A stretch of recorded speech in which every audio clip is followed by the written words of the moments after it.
Nggak lama sampai nih si korban. Dilepas dari kayunya dilepas, kan dia langsung kebungkus sarung kan. Ya, jadi nggak perlu diselimutin lagi, langsung untuk kebungkus sarung, cuman kita buka kepalanya aja. Taruh di deket paha gua nih. Pas ditaruh di sini gua kan. Terus gua lihat dia masih gini nih.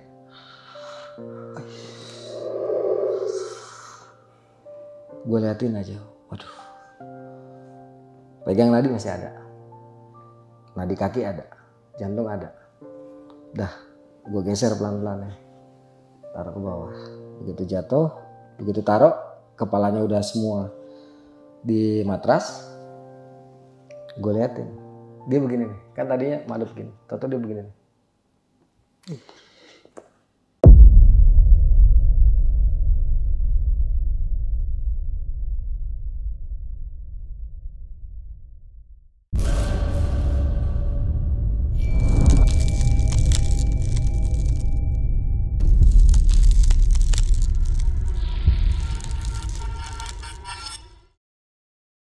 Assalamualaikum warahmatullahi wabarakatuh. Balik lagi nih di besok pagi. Kali ini bareng gue Bang Mange, pria gemoy tanpa bahan pengawet. Beberapa tahun lalu ada berita duka yang datang dari dunia pendakian, yakni meninggalnya seorang survivor asal kota Tangerang di Kawaratu. Usut punya usut, korban meninggal karena menghirup gas beracun yang berada di Kawaratu. Nah, pada malam kali ini gue udah berhasil menghadirkan salah satu narasumber yang sempat mengevakuasi korban tersebut nih. Langsung aja nih, kita sapa narasumber gue pada malam kali ini. Selamat malam Kang Arya Sana. Malam. Apa kabar nih Kang Arya? Alhamdulillah. Sehat ya Kang ya. Udah 3 kali ngetek kita Kang. Iyo Karena ada kendala ya. Yang pertama suara nggak nyambung, yang kedua gambar juga nggak nyambung. Ini kayaknya korban datang. Kita panggil. Oke nih Kang, proses evakuasi itu pada tahun 2003 Kang. Betul. Itu pada saat umur berapa tuh Kang? 2003 tuh gua umur 26. 26? Masih muda banget ya? Iya. Masih daga ya? Masih. Pada saat itu emang rencana mau naik Gunung Salak apa pengen ke Kawaratu aja Kang? Memang ke Kawaratu karena ada acara prapelantikan dari organisasi Biji Alam. Iya. Awalnya pelantikan ya? Betul. Cuma ngeliat keadaan kejadian kayak gitu langsung sikap nolong langsung. Iya, karena kita ada di lapangan ya prinsipnya karena kita juga tim SAR ya, kita lakukan yang bisa kita lakukan. Itu aja sih. Pasti banyak banget kejanggalan nih pas waktu pasca kejadian lumayan banyak ya, sesuatu yang nggak diharapkan lah ya. Tapi ya faktanya ya kita terima aja sih. Orang lapangan biasa lah kayak gitu. Iya. Setelah menemukan ini terserah tuh ya. Iya. Oke. Mungkin lebih jelasnya nanti bakalan diceritain langsung Kang ya sama Kang Resana nih. Iya. Proses evakuasi korban di Kawaratu. Namun sebelum kita masuk ke ceritanya, bagi teman-teman semua nih yang belum subscribe, silahkan di subscribe terlebih dahulu. Like, comment, and share. Jangan lupa nyalakan loncengnya agar teman-teman semua nggak ketinggalan video terbaru dari besok pagi. Dan jangan lupa di follow Instagram besok pagi, karena di situ banyak banget informasi mengenai seputaran trip pendakian, sewa rental outdoor, atau bagi teman-teman yang pengen menjadi narasumber, bisa juga nih langsung DM aja di Instagram besok pagi. Mau nggak mau, suka nggak suka, bahwa hal gaib itu ada di sekitar kita. Tanpa berlama-lama lagi, langsung aja kita masuk ke ceritanya.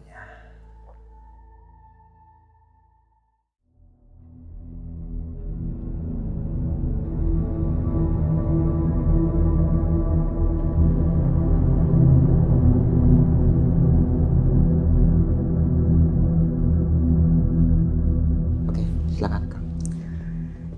Makasih nih. Ya alhamdulillah bisa di sini lagi. Assalamualaikum buat semuanya. Ini merupakan karunia dari Allah ya. Bisa ada di sini lagi, bercerita lagi tentang pengalaman di masa lalu. Tentunya semua ini adalah pengalaman real ya yang gue rasakan ketika melakukan pendakian. Ya mungkin juga ada beberapa pertanyaan. Ini orang kalau naik gunung kok ketemu horor mulu gitu. Iya tuh. Sebenarnya nggak selalu. Karena mungkin frekuensi pendakiannya aja berbeda sama teman-teman gitu ya. Karena mungkin rekan-rekan naik gunung gede atau naik gunung Salak setahun paling sekali 2 kali. Kalau gue bisa lebih dari itu. Oh iya benar. Karena gue posisinya adalah guide. Jadi naik gunung tidak mengeluarkan uang, justru menghasilkan uang. Makanya naik gunungnya bener-bener getol gitu. Karena ada perbedaan, bukan ngabisin duit nih. Iya benar-benar. Nah, dalam pendakian itu nggak selalu. Nggak selalu mendapatkan horor ya Kang ya? Betul, misal nih, misal gua dalam setahun naik Gunung Salak, misal 15 kali. Ya hanya 2 kali aja ngalamin kejadian yang nggak enak, selebihnya fine-fine aja. Tapi yang fine-fine itu kan nggak enak untuk diceritakan karena datar gitu. Flat gitu aja Kang ya? Flat. Dan biasanya juga yang diminta sama channel-channel kan yang ada kejadian unik, menegangkan, juga berbau-bau mistis kan. Gitu lah. Termasuk dalam cerita ini. Di tahun 2003 itu gua naik gunung cukup sering, ya. Ke Kawah Ratu juga cukup sering karena aktif dalam organisasi pencinta alam. Waktu itu gua sebagai ketua Dewan Pembina, jadi memang cukup sering datang ke lapangan untuk mengawasi rekan-rekan dari pengurus. Karena itu seringnya frekuensi ya pendakian, ya, ada aja lah menemukan hal-hal yang di luar nalar. Ke Kawah Ratu pada saat itu udah lebih dari 10 kali pada tahun itu juga. Di tahun itu Kang ya? Karena kan selain bawa orang juga ngedidik. Iya. Pelantikan kan ya? Pelantikan, pra-pelantikan, pengenalan dasar-dasar apa namanya pecinta alam, dasar-dasar survival dan lain-lain kan itu paling dekat Kawah Ratu. Nah, pada tahun 2003 ini, pada kejadian ini sebenarnya ini acara pra-pelantikan.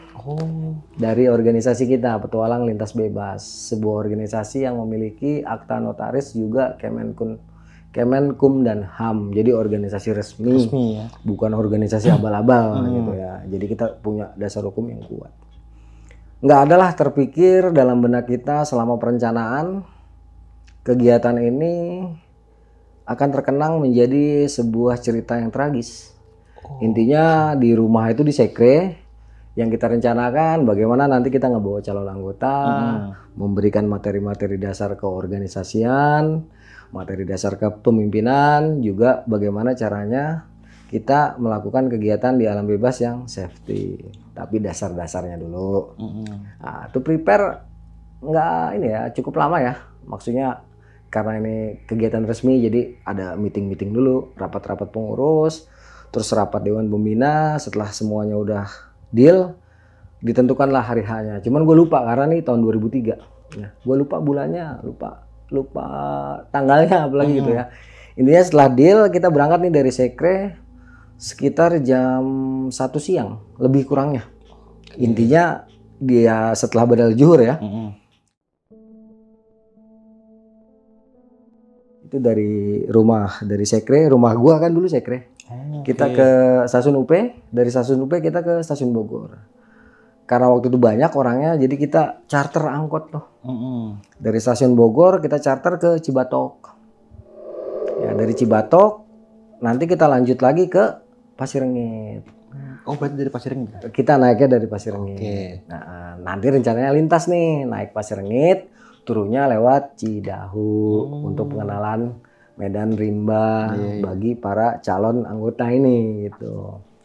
Udah tuh singkat kata, sampailah kita di Pasirengit itu sekitar 5:30 lah ya, lebih kurang jam 5 lah ya, udah agak sore. Kita istirahat, persiapan. Nanti lepas maghrib kita akan apel pembukaan.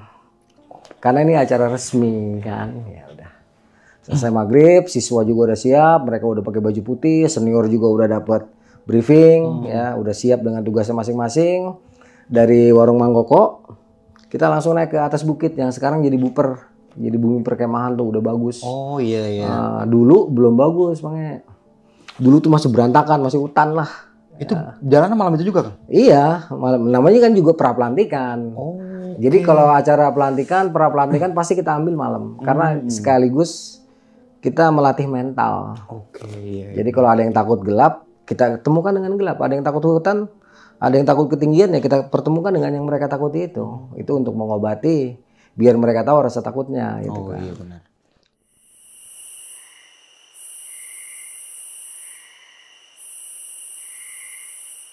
Jadi setelah maghrib kita udah siap semua, naiklah kita ke atas tuh yang gue bilang.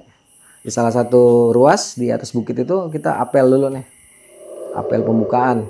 Ya kita baca segala macam lah ya. Di situ kita nyanyi lagu Indonesia Raya, terus ikrar pencinta alam, ya terus namanya janji organisasi untuk setia kepada organisasi, nyanyi mars segala macam. Terus pembacaan schedule acara. Setelah itu penutupan. Habis itu kita cek and recheck lagi barang. Dibentuklah tim. Bergeraklah kita. Waktu itu tujuan kita malam itu ke kali. Nah, ke kali yang kita bilang itu pertigaan. Pertemuan dua sungai menjadi satu. Kita sebutnya kali besar. Oke. Target dari Pasir Rengit sampai ke sana tuh biasanya 2 jam. Kalau lancar. Nah, udah mulailah bergerak tim. Selama perjalanan awal ini itu nggak ada masalah. Ya kita jalan malam karena memang kita pencinta alam. Ya orang-orang yang dilatih dan dididik untuk ada di alam nggak ada urusan sama gelap. Nggak ada urusan sama setan. Sebab dari awal kita sudah tanamkan kepada anggota kita. Nggak ada sejarahnya pendaki takut setan.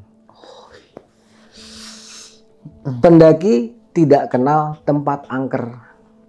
Pendaki tidak kenal tempat serem. Tetapi pendaki tahu kejadian serem di tempat angker itu pasti ada. Atau pasti ada yang ngalamin. Gitu. Itu yang kita tanamkan. Jadi kalau kita sudah berkutat di dunia ini, nggak ada urusan tuh sama yang namanya setan-setanan. Tapi andai pun kita dapat pengalaman yang berbau-bau setan, itu nggak ada masalah sama kita, nggak ada urusan. Mendaki gunung, men. Kita tahu mau datang kemana. Gitu. Emang tempatnya di situ ya? Kan? Memang tempatnya mereka. Suka tidak suka. Ya, mau mengakui tidak mengakui bahwa barang gaib itu memang ada. Jadi itu sudah kita tanamkan sejak mereka mulai mendaftar jadi calon anggota aja udah kita kasih tahu.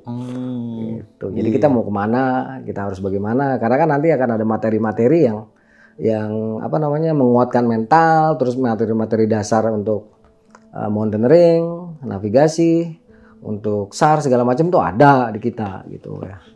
Udah selama jalan itu sampai ke kali yang gue bilang tadi sekitar 2 jam aman aja. Itu ada sekitar berapa orang ya? 20 orangan ya. Yang gue ingat paling cuma si Cici, Epi, Batak, Tulang, Ambon, terus Yunita, Bunga, Lando, Soleh, Jonga. Berapa anak didiknya gue lupa lah. Pokoknya kita banyak pada waktu itu. Termasuk dari pembina itu ada 2 orang. Oh, pembinanya cuma 2 orang aja kan? 2 orang yang ikut dari 6 orang. Dewan Pembina yang ikut waktu itu cuma 2. Gua sebagai ketua sama anggota Dewan Pembina kalau nggak salah Dikdoy. Nah, gitu. Udah singkat kata sampailah kita ke kali. Nah di kali ini kita bikin base camp lah ya untuk memberikan materi dasar di malam hari itu. Pengenalan lah untuk mountaineering. Mountaineering itu kan ada hill walking, ada scrambling, ada rock climbing, ada rappelling. Nanti baru masuk tali temali. Tapi dasarnya kita harus tahu dulu apa sih hill walking, apa sih scrambling, apa sih rock climbing, apa sih rappelling. Nanti kalau udah pengenalan itu baru nanti kita ajarin tali temali. Bagaimana teknis rappelling ataupun rock climbing. Dengan gaya-gayanya masing-masing gitu kan. Bertahap kita kasih taunya. Jadi dasarnya dulu aja Kang gitu. Dasarnya itu mountaineering. Sama nanti mentalitas gitu. Udah itu malam karena memang gue di sini Dewan Pembina, gue nggak berhak untuk mencampuri acaranya pengurus. Gue hanya bertanggung jawab secara keseluruhan. Gue hanya menegur kalau ada kesalahan. Tidak sesuai dengan SOP organisasi. Baru gue tuh berhak negur, juga menghukum senior, para pengurus jika melakukan kesalahan. Gitu. Berarti cuma mantau aja betul. Mantau. Jadi kalau untuk urusan kita nggak tahu menau, itu urusan dari senior, itu urusan dari pengurus. Gitu. Schedule acara kita tahu, tapi kita nggak ikutan. Andai pun kita mau ikutan, kita izin sama pembinanya ya? Sama pelaksana. Oh, sama pelaksana kan gue pembina. Oh iya. Gitu. Itu malam lancar acara. Mulai dari pos per pos yang dibuat oleh teman-teman. Jadi dari pos 1, pos 2 itu nanti dapat materi-materi kan. Sesuai misalnya pos 1-nya mountaineering, pos keduanya misalnya scrambling, pos 3-nya rock climbing, pos keempatnya rappelling. Memang itu aja sih kalau nggak salah ya. Untuk mountaineering di awal-awal tuh. Itu acara kita mulai sekitar jam 10 malam, selesai jam 12. Nah, jam 12 malam kita istirahat setelah siswa semua dikasih makan. Siswa perempuan ditaruh tenda, siswa laki-laki ditidurkan di atas air. Ditidurin di atas air, Kang? Ya, Kenapa kita tidurkan di atas air? Biar mereka tahu bahwa yang membunuh itu bukan angin, bukan air, juga bukan dingin. Iya, iya. Tapi kita teledor nggak mau makan. Kita zolim sama diri kita sendiri. Itu mengundang hipotermia. Karena hipotermia nggak akan datang kalau perut kita kenyang. Oh iya benar.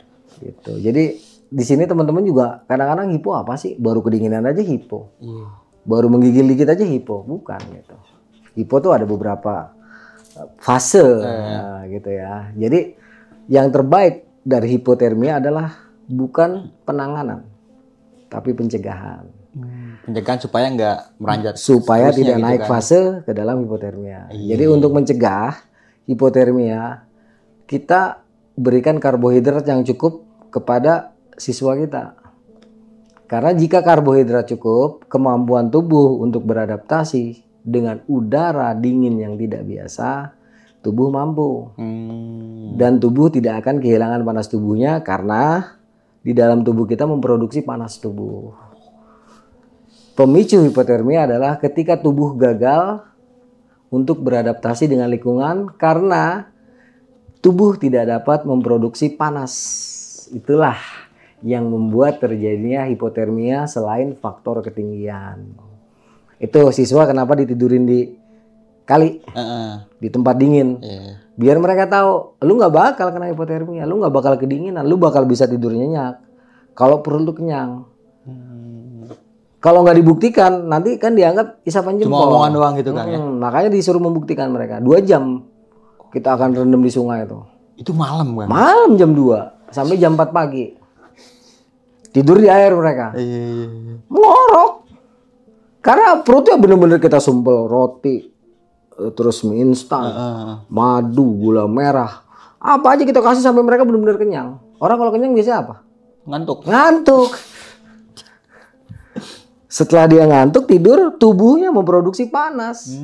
Ketika dia tertidur di air pun, ya kemampuan tubuh untuk beradaptasi dengan udara dingin bisa, sanggup. Walaupun kita sudah hitung 2 jam maksimal. Makanya jam 4 kita pindahin. Supaya nggak kelewatan. Supaya nggak kelewat masanya. Karena memang karbohidrat yang dikonsumsi hanya 2 jam. Dengan suhu yang seperti ini sudah kita hitung. Nah itu jam 4 siswa kita bangunin. Tapi kita nggak ganti bajunya. Kita kasih makan lagi, kita kasih minum yang hangat-hangat lagi, tidur dengan baju basah tapi di tempat kering. Nanti bajunya akan kering di badan. Pernah buktiin nggak lepis basah tapi kering? Iya. Nah itu karena tubuh beradaptasi, panas, ya beradaptasi dengan mengeluarkan hawa panas. Kenapa tubuh bisa mengeluarkan hawa panas? Karena karbohidrat yang dikonsumsi ataupun protein. Itulah sebenarnya. Jadi jangan dicari penanganannya, sulit kalau ada penanganan. Walaupun ya kita juga harus ngerti penanganannya. Tapi gue lebih suka mengajarkan untuk mencegah ya kan? Pencegahan, karena pencegahan itu sangat mudah, enak makan. Iya benar. Gitu. Nah di jam 4 inilah mulai ada kejanggalan sebenarnya. Tapi kita nggak anggap. Karena di salah satu siswa wanita, Bunga ya, itu kita menemukan ada satu ular bulu. Dia bentuknya ulat bulu, tapi besarnya nggak lazim. Dia sebesar botol air mineral yang 500 atau 600 mili. Gede banget tuh kan? Ini ular bulu bukan ular keket. Iya makanya gede banget. Iya. Ini ular bulu tapi dia sebesar botol mineral yang 600 mili itu. Itu sempat kaget kita. Sempat mikir gini, apa iya ular bulu segede gini gitu kan? Kita lihat ular keket kali gitu kan. Ini si siswa nggak tahu. Dia lagi tidur. Kan siswa kita tidurin, kita geletakin di ini kan. Cuman kalau siswa perempuan kita kasih bivak, siswa laki bener-bener ngampar di alam bebas. Gitu. Kita sempat mikir lah, senior-senior juga pada ngomong. Termasuk siswa yang laki-laki. Bang tuh ular keket apa ular bulu? Nggak tahu, gue coba dicek gitu kan. Setelah dicek masih tulang, masih ambon. Ternyata betul ular bulu. Tapi gede banget. Tapi kita nggak anggap pada waktu itu. Biasalah, mungkin ini ada jenis binatang yang seperti ini gitu. Akhirnya disingkirin tuh sama si Ambon. Karena si tulang nggak berani tuh, senior yang gue suruh.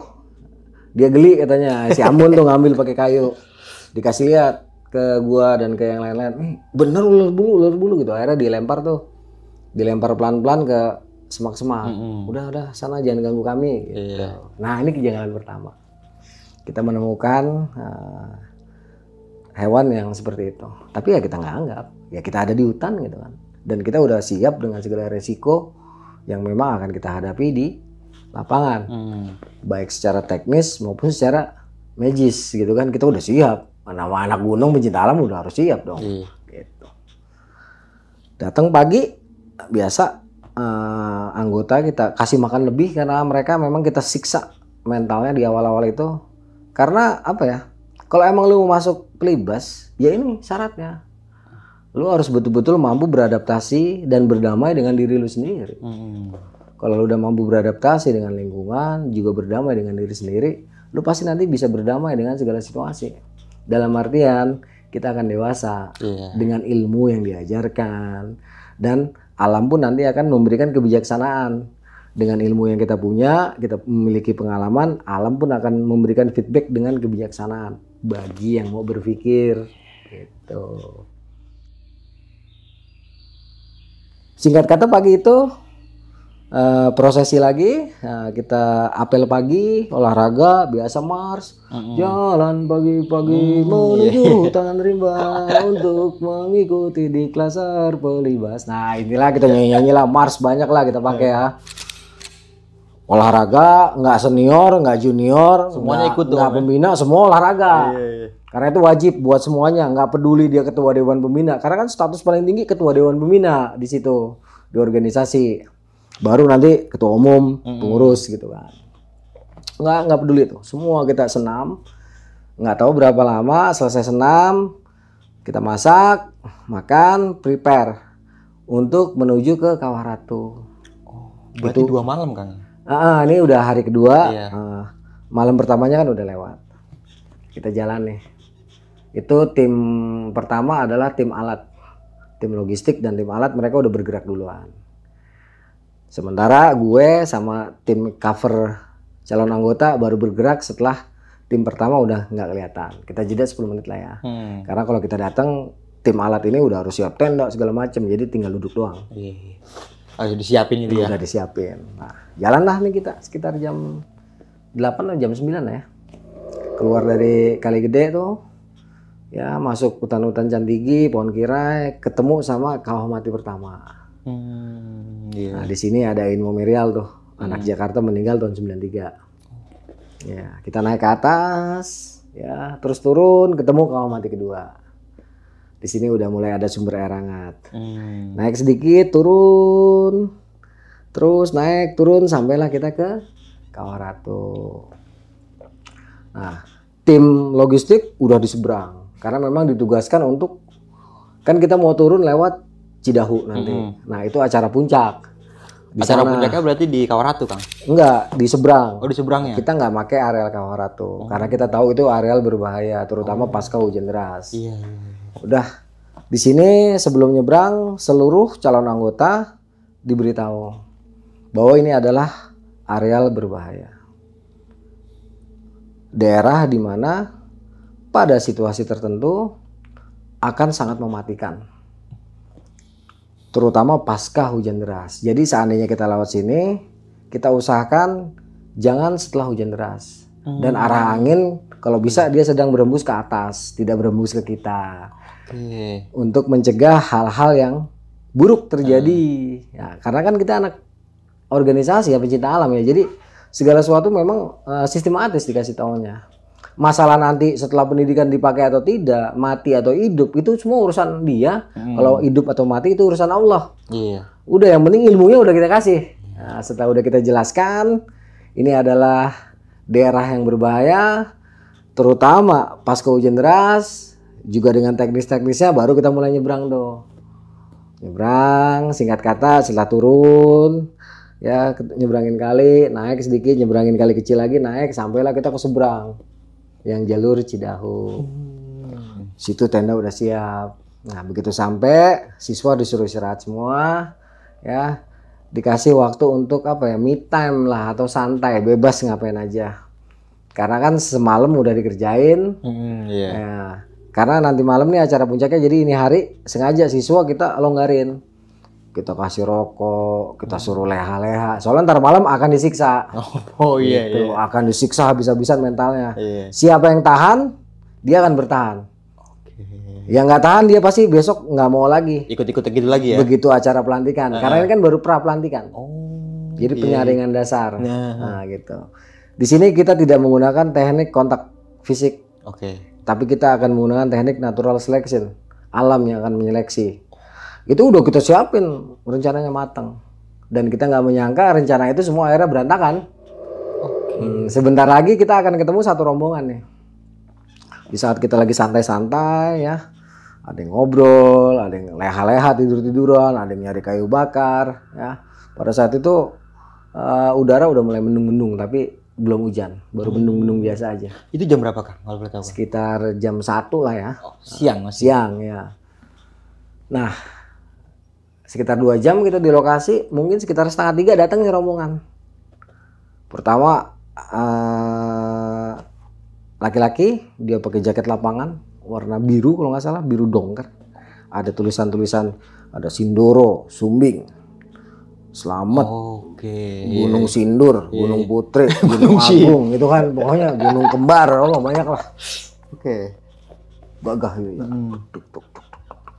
Ngeliatin kita kayak ngeliatin apa ya? Kayak ngeliatin bocah lah gitu. Dengan baju kebesarannya. Ya kita mah nggak no problem. Biasa di gunung kayak gitu. Cuek aja. Nggak lama rombongannya lain datang. Lengkap tuh. Terus tanpa banyak ngomong mereka langsung turun ke bawah. Ke areal kawah. Waktu itu kita nggak mikir mereka akan buka tenda di titik yang berbahaya, enggak. Pikiran gue kan, wah ini udah kemana-mana nih. Jaketnya ada Gunung Sindur, Gunung Kembar gitu kan, segala macam gunung lah, wah keren deh.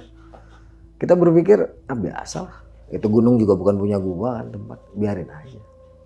Nggak lama, sekitar sejam kok nggak naik-naik. Nah terus anggota gue ada yang laporan nih. Waktu itu udah mulai kabut, tapi belum hujan.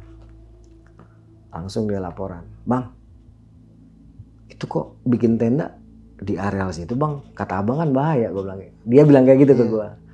Gue bilang di mana sih? Diajak gue sama junior gue nih, si Tulang sama si Ambon kalau nggak salah. Gue lihat, terus si Lando juga nyamperin nih, Bang, itu dia bikin tenda daerah berbahaya tuh Bang, kasih tau nggak? Ya harus dikasih tahu, gue bilang kayak gitu. Gue lihat, oh iya nih dia bikin tenda di sekitaran yang keluar asap belerang itu loh. Dia bikin tenda di situ. Di bawah berarti Kang? Di bawah ya, gue pikir tadinya cuman dia di sekitaran itu aja, nggak taunya nanti setelah ada kejadian dia betul-betul di atas itu. Jadi ada bagian yang keluar asap ditutup sama tendanya. Pas kita mau tegur, rupanya dia naik nih. Sebelum gue turun, naik nih. Yang tadi pakai baju itu ada gunung ada gunung kembar itu tadi ya, gunung kembar, gunung Sindur gitu kan. Naik. Ih, gue langsung istilah gue dengan hormat lah ya. Sampai begini gue nih. Bang, maaf Bang. Itu tempat kan bahaya Bang, gue bilang gitu. Kok Abang bikin tenda di situ? Dia langsung dengan apa ya? Gagah gitu bilang. Lu tau apa kata dia? Gue tuh kesini udah lu nggak usah dihitung dah kata dia gitu kan. Gue tuh paham banget di sini dan gue biasa di situ kata dia gitu kan. Gue agak kaget begitu kan, dalam hati gue, dah elah, gue juga udah semua itu gunung yang lu daki gitu kan. Cuman gue malu nempel-nempelin tuh gunung kembar segala macam gitu kan, malu lah. Gitu. Gue terus agak ngerem sedikit walaupun gue emosi. Gue bilang, ini mohon maaf nih Bang, gue bilang, iya nih gunung bukan punya saya. Kau Ratu juga bukan punya nenek saya gitu. Saya cuma mau ngasih tahu nih Bang. Mohon maaf nih kalau Abang marah. Kalau bisa jangan di situ Bang. Udah lu diem aja katanya. Lu ngerti apaan lu katanya. Waktu itu sebenarnya gimana? Anak didik gue nggak terima semuanya. Ibaratnya udah ributin aja gitu daripada ntar ada apa-apa. Cuman kan kita nggak bisa kayak gitu. Intinya tugas kita sudah kita jalankan. Yang penting sudah mengingatkan. Kita sudah mengingatkan. Gua tahan lah anak-anak gua. Udah biarin. Itu masih bolak-balik tuh ngeliatin kita, terus dia turun baru ke bawah. Udah sore itu kita mulai prosesi pemberian materi namanya. Sebelum nanti malam kita gojlok habis-habisan. Materi dasar lah ya untuk mentalitas. Kalau kita ada di gunung kita harus seperti apa sih? Gitu kan. Kita kasih satu, percaya diri, percaya teman, percaya Tuhan untuk bimbingan mental mereka. Ya. Sehebat-hebatnya manusia, sehebat-hebatnya makhluk, tetap lebih hebat penciptanya. Tidak ada satupun yang namanya makhluk hebat itu nggak ada. Karena yang hebat hanya pencipta. Jadi itu dari awal udah kita tekankan. Makanya kita harus percaya diri kita. Ya, bukannya sombong, percaya diri. Percaya dengan diri kita bahwa kita ada di sini karena kehendak Tuhan. Kehendak alam. Percaya sama rekan kita karena rekan kita adalah orang terdekat. Yang menjadi mata rantai hidup. Yang harus saling mendukung, melindungi dan menjaga satu sama lainnya. Berangkat selamat, pulang selamat. Kita adalah lingkaran hidup, mata rantai hidup yang tidak boleh terputus-putus. Percaya teman. Percaya Tuhan. Segala sesuatu, pergerakan kita di lapangan dengan ilmu yang kita punya, dengan pengalaman yang kita dapatkan, itu nggak ada apa-apanya dibandingin dengan ilmu Allah dan pengetahuan Allah. Karena itulah kita harus percaya Tuhan, bukan kita yang hebat, bukan pengalaman kita yang keren, tapi Tuhanlah yang keren dan Tuhanlah yang hebat. Di situ kita belajar dasar untuk mentalitas sebagai seorang pendaki. Tidak ada yang namanya pendaki hebat. Yang ada hanyalah pendaki terlatih.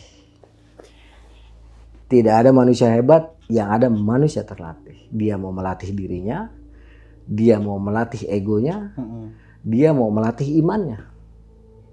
Walaupun dalam praktek itu kembali kepada pribadi masing-masing. Ini teori dasar kita, yang namanya seleksi alam. Di saat gue lagi ngejelasin kayak gitu, karena kan memang agak sedikit bersuara. Dan alam kan memang hening, jadi kedengeran. Nah dari bawah kedengeran nih, alah pencinta alam, emang kepake. Ngeceng-ngecengin gitu. Ini sempet, rombongan itu kan? Iya, rombongan ini. Sore itu sekitar jam 4 atau jam 5 lah ya. Sempet panas lah anak didik gua. Kan kita juga banyak bro, banyakan kita. Dia cuma 7. Lah kita mah 20 orang. Lah bogolok semua lagi. Lah dicincang mah jadi itu gitu kan. Cuman kan seperti gua bilang, nggak ada orang hebat. Nggak ada pendaki hebat. Yang ada pendaki terlatih. Yang mau melatih dirinya untuk bijaksana dalam menyikapi pergerakan di alam bebas. Gitu. Jadi gue tekankan ke anak-anak, ngapain? Kita ini orang-orang terlatih. Nggak usah kayak gitulah. Gitu. Kecuali lu lagi di sekolahan, tawuran urusan lu. Kalau di sini ini urusan gua. Ini organisasi kita. Gitu. Ya udah akhirnya anak-anak tenang. Karena memang walaupun gue di situ sebagai Dewan Pembina tidak berhak atas acara, tetapi sebagai Dewan Pembina, ketua Dewan Pembina, gue punya wewenang yang bisa aja kalau gue mau gue pakai gitu. Tapi kan itu kalau terpaksa.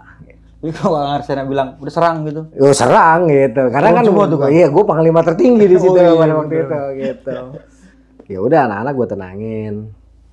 Nggak lama hujan terus. Hujan segede-gedenya tuh hujan. Deras banget. Bener-bener deras. Itu bivak yang gue bikin untuk cover tenda. Karena waktu itu kan tenda double cover itu masih langka. Iya.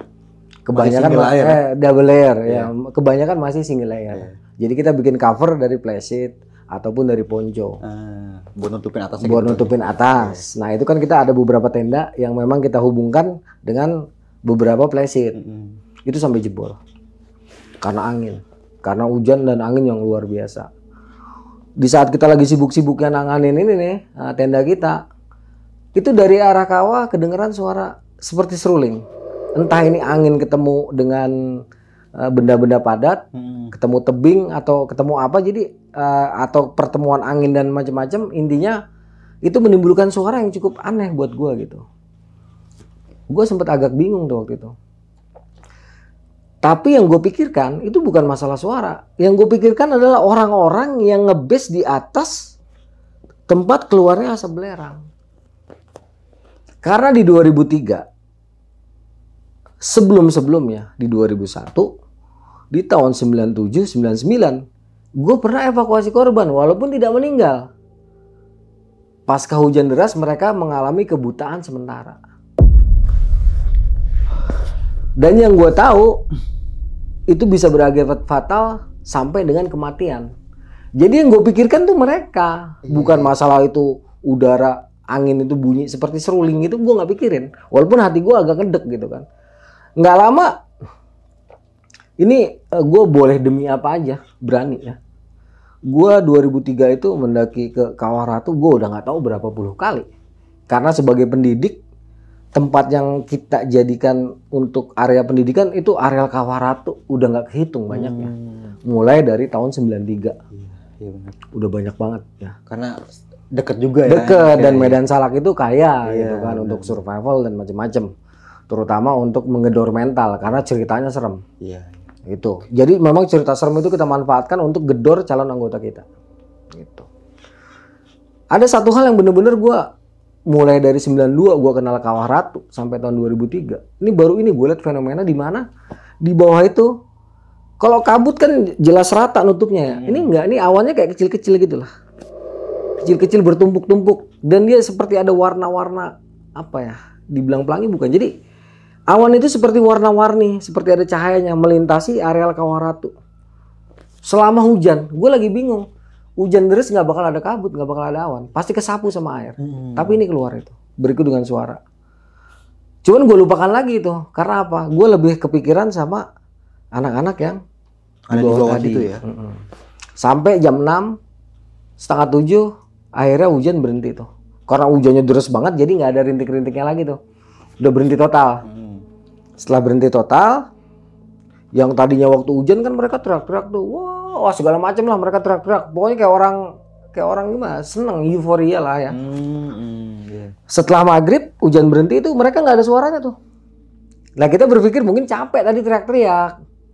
Iya, masuk akal kan. Nah, kita pikir capek kali tadi teriak-teriak heboh ngata-ngatain kita gitu kan. Ya udahlah, kita langsung nyiapin lah api unggun untuk acara puncak kita. Nah setelah maghrib biasa makan dulu, semua calon anggota dikasih kenyang lah, dikasih coklat, dikasih susu coklat, dikasih roti, kasih mie instan. Makan enak lah ya. Pokoknya makan sekenyang-kenyang. Itu istilahnya kita udah siap-siap lah ya untuk acara puncak kita. Udah anak-anak udah kumpul, ya mereka tuh sepi tuh. Udahlah kita nggak peduliin lah. Mungkin kita berharap gini, mungkin nggak ada apa-apa. Mereka tadi capek terus tidur lah. Iya. Mudah-mudahan nggak ada apa-apa, walaupun kita was-was. Tapi karena kita punya acara, ya kita fokus ke acara kita dong. Udah mulai tuh siswa dilepas satu-satu. Gue udah pesen, jangan ada yang di sekitaran areal yang keluar asap belerang, gue bilang kayak gitu. Kalian boleh turun ke bawah tapi agak ke kiri, hindarin di mana ada keluar asap belerang. Iya. Karena siswa itu ada 7 orang, ya udah dibagi 7 tuh. Karena apa? Satu-satu kan nanti akan dilepas. Bagaimana caranya mengatasi rasa takut? Ya. Bagaimana caranya memanage rasa takut? Karena kalau kita tidak latih seperti itu, mereka nanti nggak tahu manage rasa takut. Di dalam pendakian, situasi apapun, rasa takut yang harus kita kendalikan. Bukan kita yang dikendalikan rasa takut, dan itu butuh latihan. Nah inilah tahapan dasar yang kita berikan kepada siswa kita, dilepas sendiri-sendiri ya, di poin-poin yang memang sudah ditentukan dan akan diawasi oleh senior. Nah acara ini berjalan sejam ya, setelah sejam mereka ditinggal masing-masing, baru dijemputin nih satu-satu. Berarti ditinggal gitu kan? Ditinggal tapi diawasin. Mereka taunya ditinggal, padahal mah senior deket gitu. Cuma ngumpet aja kan? Cuman ngumpet gitu. Sejam selesai, dikembalikan lagi ke api unggun, ngobrol. Nah, akan ditanyakan apa yang dirasakan selama dia dalam kesendirian itu. Nah, di saat kita lagi seperti itu, ya, di bawah sempat kelihatannya ada nyala api. Ketika api nyala mati, gue agak kaget tuh. Ini ada sinyalemen, kalau ada gas tertentu, api nggak akan bisa nyala. Kayak di goa misalnya, kita bakar api, apinya langsung mati. Itu sinyalemen di dalam goa itu ada gas beracun. Atau kalau kita masuk sumur tua, kita masukin api nggak akan nyala, api pasti mati. Sinyalemen melihat racun di goa, di sumur, ataupun di satu tempat yang ada gas beracun, api bisa menjadi sinyalemen. Jadi gue sempet kaget ketika mereka bikin api nyala besar, seperti disiram minyak tanah, tapi langsung mati. But, gue agak, tuh, ini karena udah mengkerucut. Kok langsung mati gitu kan? Gue inget kalau di goa atau di mana waktu gue pendidikan dulu diajarin sama senior-senior gue, ini sinyalemen ada gas beracun. Itu gue lihat sampai 3 kali. Teriak dong. Salah satu anggota gue ngasih tahu, Bang, gimana? Sehat, pada teriak begitu. Apa sih aman ya? Aman. Gue nggak lega, hati gue nggak lega karena gue tahu teorinya. Cuman kalau gue datang ke sana ngebilangin pasti berantem. Akhirnya gue lebih milih ngalah. Udahlah, cuman doa, ya Allah mudah-mudahan nggak ada apa-apa. Sementara waktu itu yang isi materi akhirnya si Dikdoy. Karena itu jatahnya Dewan Pembina ya, bagian bimbingan mental jatahnya kita. Ngasih masukan mental itu kan. Nggak lama, ada sekitar setengah jam dari yang gue lihat api nyala mati, ada yang ngerangkak bro. Maksudnya ada orang datang gitu. Ada orang datang, tapi dia posisinya jalan ngerangkak ke arah tenda kita. Sekitar jam 8 itu, atau setengah 9. Kaget kita. Terus gue tanya. Dia langsung, Assalamualaikum bang gitu kan. Langsung nyapa kita. Gue bilang, Waalaikumsalam. Di sini yang bertanggung jawab siapa bang? Di sini ketua pelaksananya tuh Tulang. Ketua umumnya itu Lando. Ketua Dewan Pembina gue. Jadi yang bertanggung jawab itu ketua pelaksana. Ada apa? Gue bilang kayak gitu. Ini bang, nunduk dia, diam. Bang, teman saya pingsan di dalam tenda. Yang lain nggak bisa ngelihat. Naik hitam gue bro. Ini hubungannya sama nyawa masalahnya. Gue sebagai tim SAR pada waktu itu udah memperingatkan, tapi malah dikecilin. Gitu Iya. kan. Di awal itu kan Di tadi. awal. Itu gue nggak banyak ngomong bro. Gue tendang itu orang langsung. Gue tendang, gue tampol karena gue bilang langsung, bang, gue tadi udah ngomong, ini urusan nyawa. Tapi lu nggak bisa dibilangin. Sekarang gimana? Yang pingsan berapa? Gue bilang. Yang pingsan 1 bang, yang buta, yang lain buta semua bang teman gue.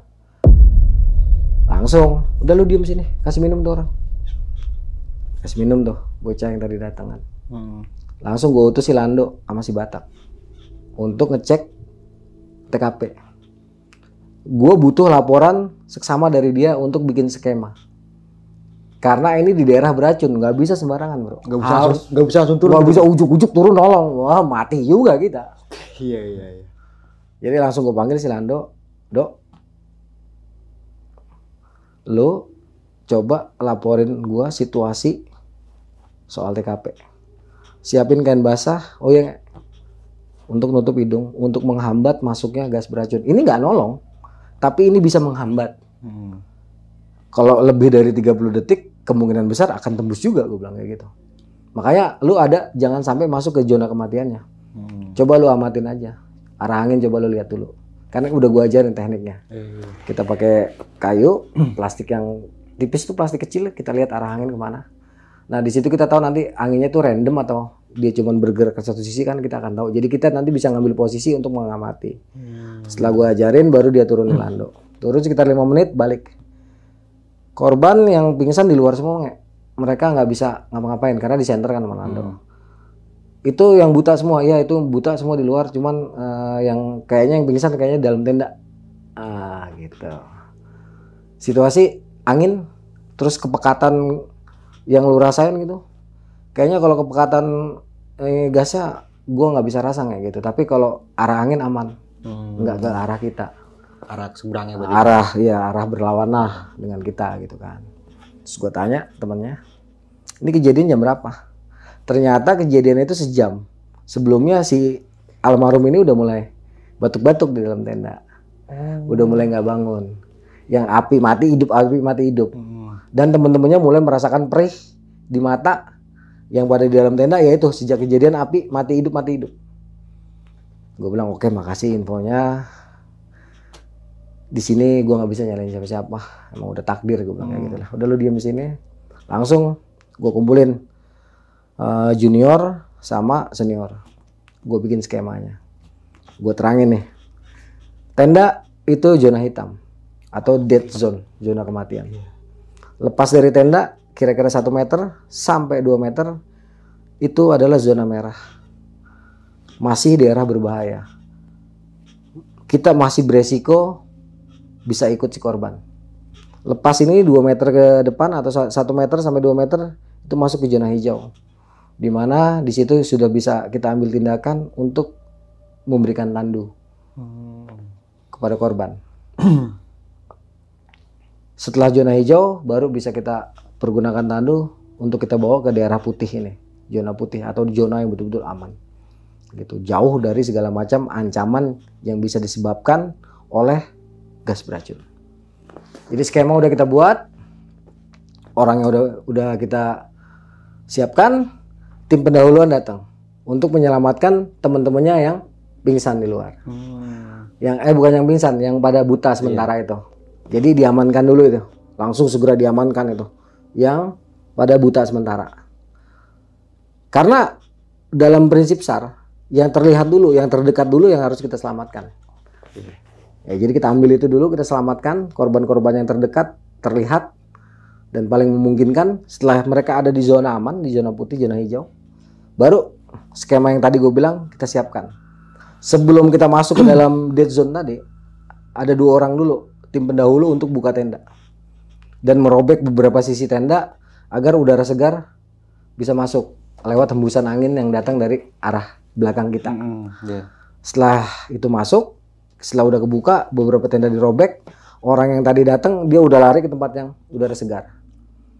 Itu berarti prosesnya cepet gitu Kang? Cepet ini, nggak mungkin sama cerita gua sama waktu di lapangan lebih cepet di lapangan karena kita sigap gitu. Kalau gue ceritanya kayak di lapangan itu cepet gitu kan, beda gitu. Ini supaya biar bisa dimengerti aja. Setelah tim pendahuluan selesai, baru gue orang pertama yang masuk ke dead zone. Nganter nyawa nggak sih Kang? Yang nganter nyawa ini, makanya nggak bisa sembarangan. Kalau nggak mati juga kita kalau nggak tahu ilmunya. Makanya gue udah siapkan di zona hijau orang yang megang nutrisari campur madu, campur jeruk sama air putih. Udah gue siapkan sebelum gue masuk. Udah gitu kain basah itu gue bukan pakai slayer, tapi gue pakai kaos. Agak nggak bisa napas tuh, tapi nggak apa-apa daripada gue ikutan gitu kan. Berdua gue mas Soleh, 30 detik zona aman kita. 30 detik ke atas itu udah nggak aman buat kita sama sekali. Jadi langkah itu harus sama. Jadi ini tenda ya, kita sekitar 1,5 meter lah dari pintu tenda. Langsung hitung. Bergerak. Langsung masuk, gua pegang pala, Soleh pegang kaki, keluarin. Begitu keluar, gua geletakin aja tuh di depan tenda. Gua lari ke tempat seger. Begitu sampai di zona hijau, gua langsung minum air. Duk. Tujuan gua muntah. Untuk meminimalisir kalau misalnya gua terkontaminasi zat beracun tersebut. Alhamdulillahnya gue nggak muntah. Kalau muntah berarti gue terkontaminasi juga berarti itu Bang. Tapi alhamdulillah gue nggak muntah. Si Soleh juga nggak. Itu cepet tuh, langsung tim keduanya nyambut untuk dibawa keluar dari zona hitam ke zona merah, tapi udah menjelang zona hijau kan. Ngambil, taruh, dan mereka lari lagi sama kayak gue, cari udara segar, minum air putih, nutrisari sama madu gitu kan. Ini hanya apa ya, tindakan pencegahan yang sangat kecil kemungkinannya kalau kita terhirup juga selamat. Gitu. Cuman ya usahakan boleh dong kan, gitu. Benar. Untuk siapa tahu aja nggak terlalu parah kalau kita terkontaminasi juga. Tim kedua udah bawa ke zona merah, baru nih tim ketiga ambil untuk dibawa ke zona hijau. Itu pun sama, mereka lari ke tempat segar. Nah yang di zona hijau itu santai. Ketika korban belum jadi jenazah, ketika korban sampai ke zona hijau, udah langsung dimasukin ke dalam sarung. Jadi sarung itu ada 2 atau 3 di double pakai kayu 1, kan begitu tuh. Nah korban dimasukin ke tengah-tengah situ tuh. Jadi simpel. Ya jadi kita nggak usah bikin tandu 2, tandu 3, repot-repot, nggak, udah sarung aja 4 biji, ya masukin kayu tengah-tengahnya, kan dia kuat, udah korban masukin situ. Sarungnya kan kita panjangin lebar gitu, jadi korban semua masuk ke sarung tanpa harus ada yang gelandung-gelandung kaki, leher segala macam, nggak ada, ketutup semua, baru kita bawa ke tenda kita. Nah posisi gua tuh udah di depan tenda. Nah pada saat itu korban masih hidup? Masih hidup, korban masih hidup. Posisi gua itu ada di depan api unggun, di situ udah gua gelarin matras. Terus rekan-rekan korban semua udah kita taruh di tenda kita lah. Kita suruh istirahat, siapa tahu aja nanti mereka bisa cepet pulih gitu kan. Kebetulan ada yang bawa bore water kalau nggak salah pada waktu itu, kalau nggak salah ya, lupa inget gua. Jadi korban rekan-rekan korban ini cepat pulihnya tuh. Beberapa orang cepat pulih, dia udah bisa ngelihat. Nggak lama sampai nih si korban. Dilepas dari kayunya dilepas, kan dia langsung kebungkus sarung kan. Ya, jadi nggak perlu diselimutin lagi, langsung tuh kebungkus sarung, cuman kita buka kepalanya aja. Taruh di deket paha gua nih. Pas ditaruh di sini gua kan. Terus gua lihat dia masih gini nih.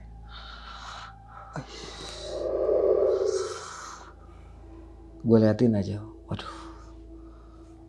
Pegang nadi masih ada. Nadi kaki ada, jantung ada. Dah, gue geser pelan-pelan nih. Taruh ke bawah.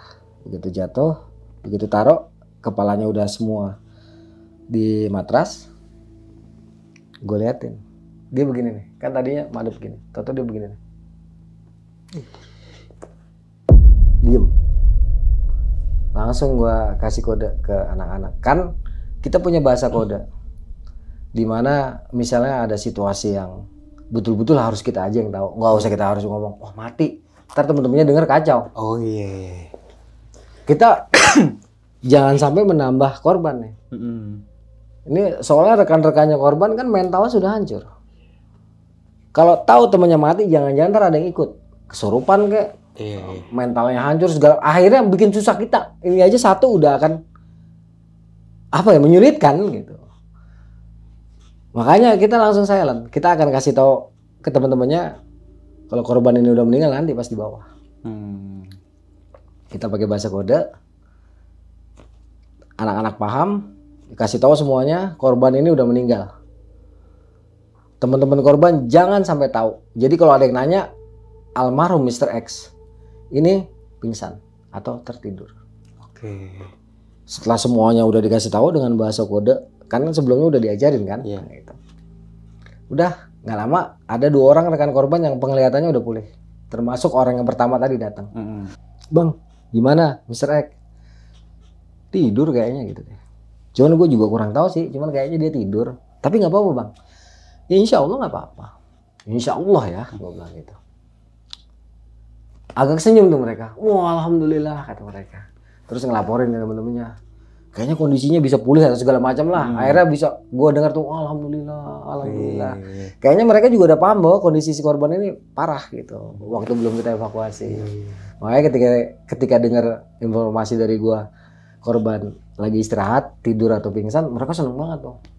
Padahal korban udah nggak ada, udah meninggal. Udah. Nggak lama beberapa orang pulih lah tuh karena ada bore water tadi kan. Penglihatannya pulih, ngobrol-ngobrol lah. Ada beberapa orang ngobrol bahkan sama gue, kansnya gimana nih bang? Kemungkinannya iya mudah-mudahan selamat. Nah sekarang posisinya gimana? Ya gimana ya gue bilang gitu, posisinya ya mudah-mudahan selamat lah gue bilang kayak gitu. Mudah-mudahan bisa ditolong. Yang jelas tadi sih gue lihat dia pingsan. dia kehilangan kesadaran. Mudah-mudahan besok pagi udah siuman lah ya kita. Jadi bisa kita bisa gendong korban turun ke bawah. Lagi asik-asik ngobrol kayak gitu, tiba-tiba dari seberang ada kode center yang biasa kita gunakan. Tiap organisasi mungkin punya kode khususnya. Walaupun kode umumnya ada, tapi kita bikin kode khusus untuk kita aja gitu. Nggak lama tuh anak didik gue laporan, bang itu kayak kode manggil dari kita bang. Pas gue cek, oh iya tuh itu anak Playbus itu, nggak tahu siapa yang datang deh gitu. Udah tungguin aja. Lanjut lagi gue nih ngobrol. Sementara siswa gue yang lain ada yang mijit-mijit korban, kasih minyak angin. Padahal itu memang sengaja gue setting kayak gitu. Buat seakan-akan dia masih hidup. Kasih minyak angin. Biar teman itu nggak panik mungkin bang ya? Ya jelas kalau panik nambah korban, nambah yang dievakuasi nih. Jadi situasi itu harus tenang. Nggak boleh kalau kayak gitu kita heboh gitu. Wah mati, wah temennya bisa celeng. Kalau di bawah mau dia pingsan, mau dia ngejoprak, ya di bawah. Udah banyak yang nolong, jangan di sini. Gitu, kasihan gitu. Soalnya ini aja, ini pasti shock berat nih temen-temennya. Nggak lama, center itu deket lah sampai ke lokasi.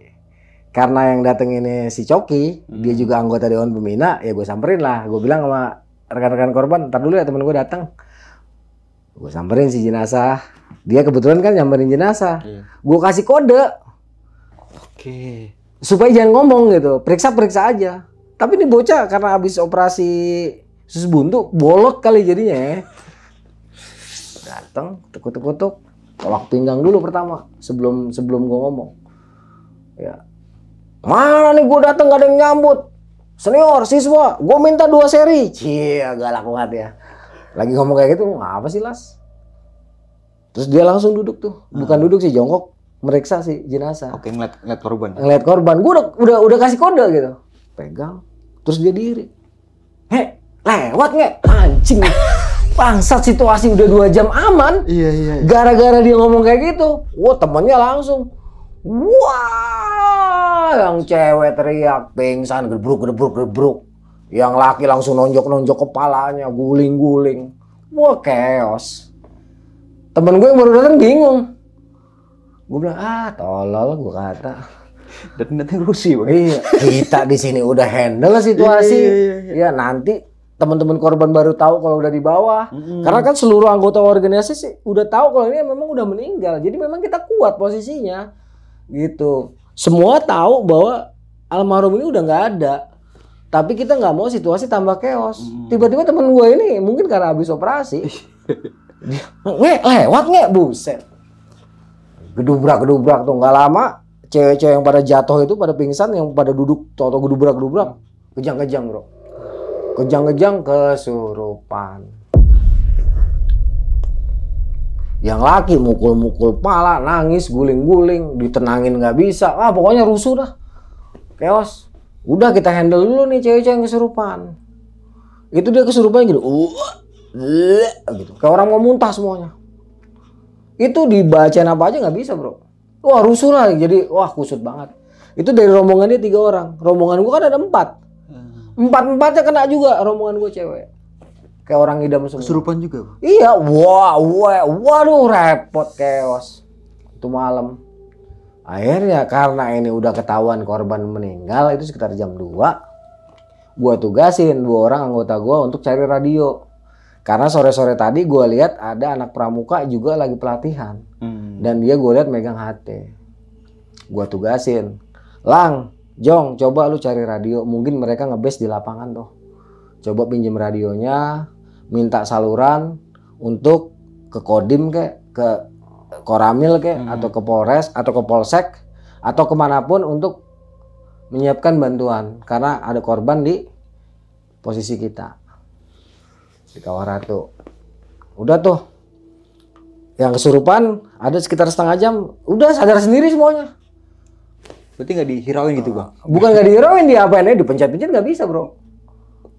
Nggak bisa. Akhirnya keluar sendiri gitu? Iya sadar sendiri. Nah itu akhirnya cewek-cewek semua kita kumpulin di satu titik. Mau dari rekan korban maupun dari rombongan kita. Kita kumpulin di satu titik, dijagalah sama beberapa laki-laki. Sementara teman-temannya yang laki semua gue panggil. Gue bilang, Bang, udah nggak usah nangis bang. Mau gimana lagi?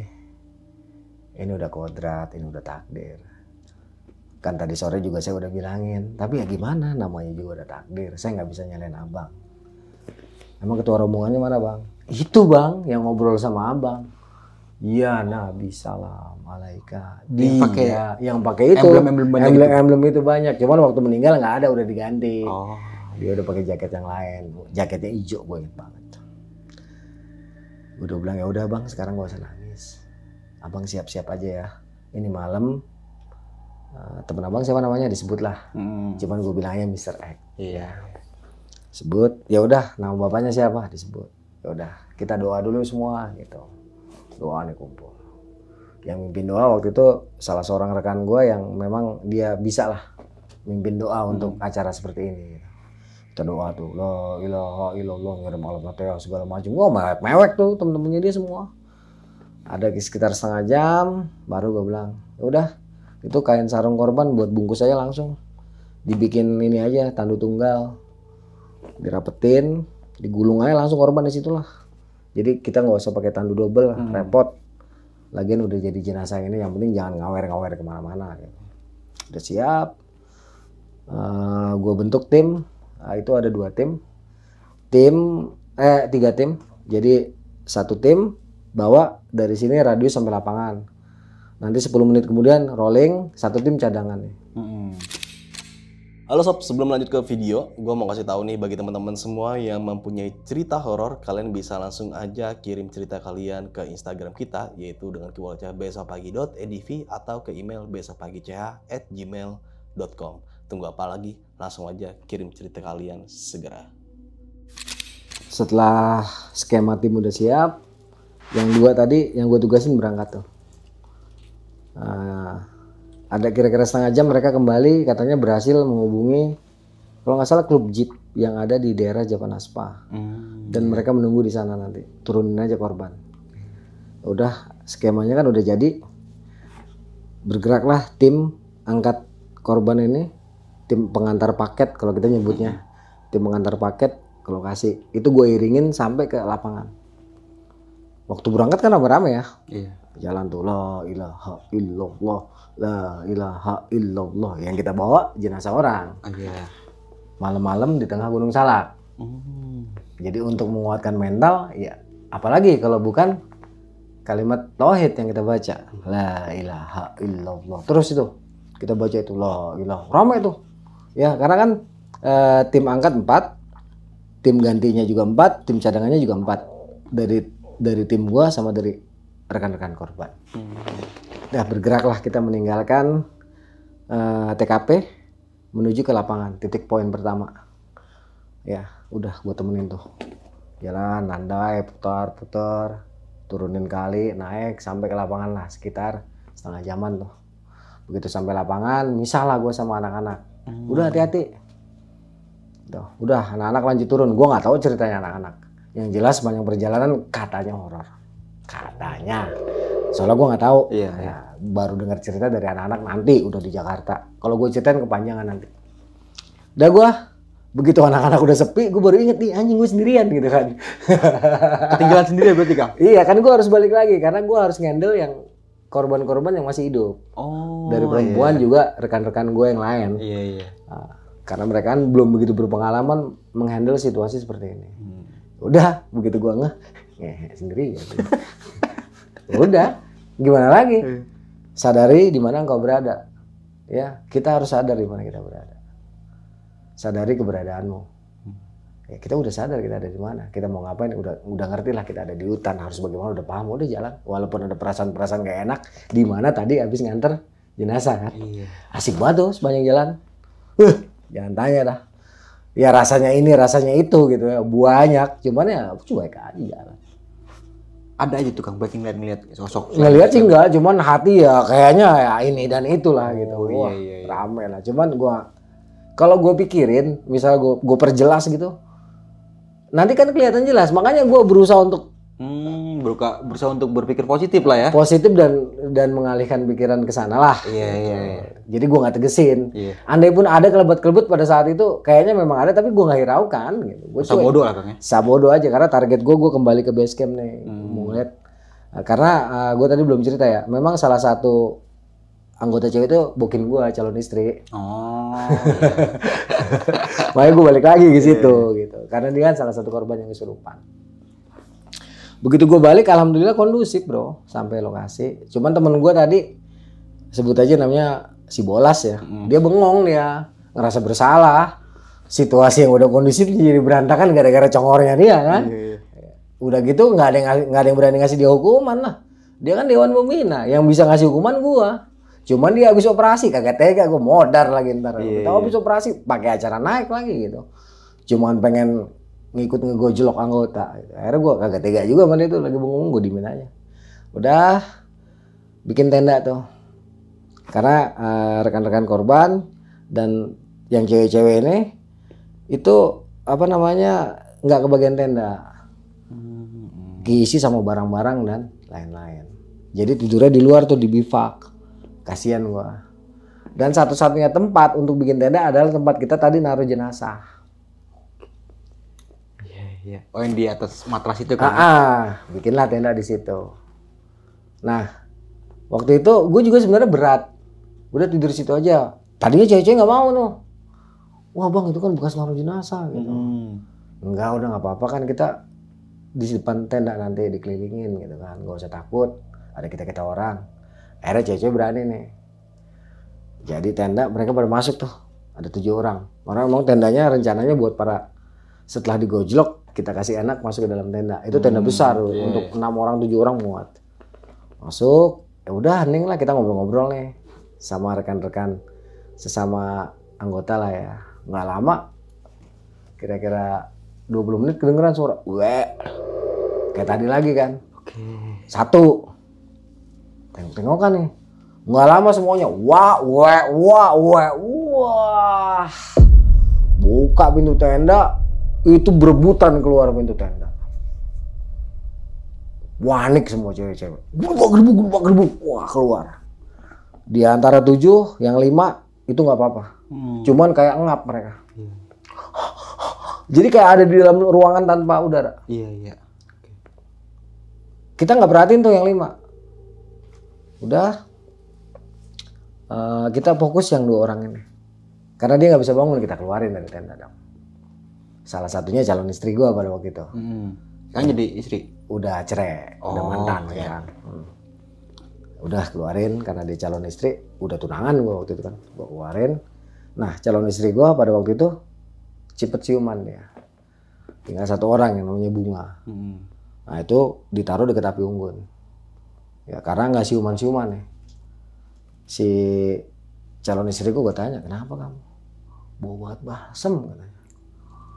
Sama bau banget belerang. Lah masa? Kan belerang di bawah. Enggak, ngap. Kan manggil gue mas. Enggak mas, bau banget belerang mas gitu. Jadi kita di dalam ini kayak kekungkup hawa belerang. Makanya pada uwe-uwe. Wah iya, terus gue masuk dong. Penasaran. Gue bilang sama calon gue, coba mas ke dalam deh. Gue cek, gue tutup, gue buka lagi, nggak ada. Enggak serius demi Allah gitu kan, bau banget. Gue tanya yang lain yang udah pada sadar, iya bang katanya, bau buat berang sama remason, mau minyak angin segala macem gitu lah, yang kita taburin di tubuh korban. Bau kayak begitu, makanya pada uwe. Nah tinggal 1 nih yang nggak siuman-siuman, dia nggak ngamuk-ngamuk, nggak, cuman kesurupannya gini doang. Gitu doang, nggak yang ngamuk-ngamuk kayak gimana, enggak. Dibacain apa aja nggak bisa keluar. Sampai gue tanya, siapa di sini yang masih belum pernah gue bilang kayak gitu. Mungkin aja mujarab nih doanya karena belum pernah melakukan hubungan seperti itu, gue bilang.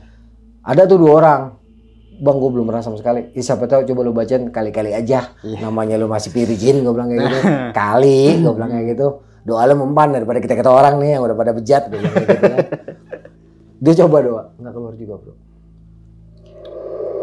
nggak keluar.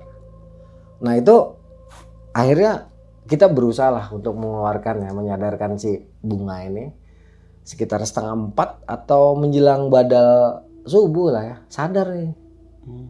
Jadi nggak diapa-apain tuh, cuman kita tungguin aja akhirnya sadar dia. Ketika sadar dia langsung ngomong si Bunga, tadi almarhum ada di situ. Dia nunjuk ke dalam tenda. Dia duduk di situ bang. Terus tiduran di dekat kita. Nah, setelah itu bang, ya dia tuh ngomong ke abang, bang makasih, bang makasih. Cuman kan kita nggak lihat, kita nggak denger. Teriak-teriak depan mata gua, coba nyenggol nggak kena. Pindah semuanya coba digituin, tapi nggak ada yang denger, nggak ada yang tahu, nggak ada yang cuma merinding doang, tapi nggak tahu gitu. Ya kita nggak lihat, nggak tahu. Nah yang ngomong ini si Bunga, yang pada tahun 2002 di Gunung Slamet dia mengalami sesuatu yang dahsyat. Oh iya. Yang ceritanya akan diangkat jadi film ini. Oh gitu. Iya. Nah si Bunga ini yang karena sejak kejadian di Slamet itu dia kan jadi semi-semi indigo gitu lah ya. Jadi lebih peka lah. Jadi peka banget gitu. Bahkan dia lebih peka dari gua. Dia ngomong, bang tadi dia di sini ngelilingin kita semuanya. Tapi kalau cewek-cewek yang dimintain tolong sama dia itu jadinya wawe gitu. Setengah kesurupan. Akhirnya nempel ke si Bunga ini. Bukan nempel, ngobrol. Ngobrol sama si Bunga. Nah si Bunga ini nggak begitu inget seluruh pembicaraan, rangkaian pembicaranya. Yang dia ingat almarhum mengucapkan terima kasih bang. Oh intinya kayak gitu kan. Dia ngucapin terima kasih. Cuman dia doang yang jadi korban. Dan teman-temannya selamat. Oh gitu doang bunga. Iya intinya kayak gitu bang. Dia makasih banget. Terus ketika dia mau ngomong lagi kayak orang ketakutan. Terus lari. Makanya sih bunga sadar. Tapi pada waktu itu kita nggak begitu anggap. Yang penting bunga ini udah sadar kan. Udah setelah bunga sadar. Kita coba menata lagi lah ya. Tenda kita nggak taruh situ tuh. Kita pindahin lah. Ya kita pindahin agak tidak terlalu tepat di atas kita naruh jenazah tadi. Dan itu jadi tendanya cowok. Diganti berarti Diganti, ditukar cewek-cewek di tempat yang nggak tersentuh sama sekali. Karena memang capeknya luar biasa, kita tidur tuh pagi itu. Sekitar jam 5:30 datang tuh tim SAR bawa anjing. Diambillah rekan-rekan korban berikut barang-barang yang berceceran di kawah itu ya. Dah kita udah lepas serah terima. Udahlah seneng kita. Udah terbebas dari tanggung jawab. Walaupun sebenarnya kita haru banget. Dan yang gue salut cewek-cewek ini sebelum kita pisah tuh kayak udah kenal lama. Karena mungkin sama-sama duka gitu ya. Itu haru banget tuh gue inget. Mereka pergi kita packing lah. Ya, sebelum packing kita makan dulu pagi itu. Acara yang harusnya berjalan lancar akhirnya berantakan. Tetapi di sini siswa dapat sebuah pembelajaran teknik di mana mereka harusnya dapatnya 2 tahun lagi. Yaitu penanganan korban. Gitu ya. Jadi naik 2 tingkat. Naik 2 tingkat ya. Itu padahal baru pelantikan. Ini kan sebenarnya dapat kayak gini kalau udah pelantikan. Tapi ini dalam acara pelantikan mereka udah dapat teknis bagaimana membuat skema penyelamatan di tempat-tempat yang spesifik seperti ini. Kelebihannya di situ. Iya. Gitu. Kekurangannya peristiwanya tragis. Ya. Mereka dapat teknis juga bagaimana membuat skema penyelamatan. Juga mereka dapatkan langsung praktek. Bukan cuma sekedar ngangkat gedebong pisang. Tapi ngangkat dan stimulasi di keadaan yang sesungguhnya.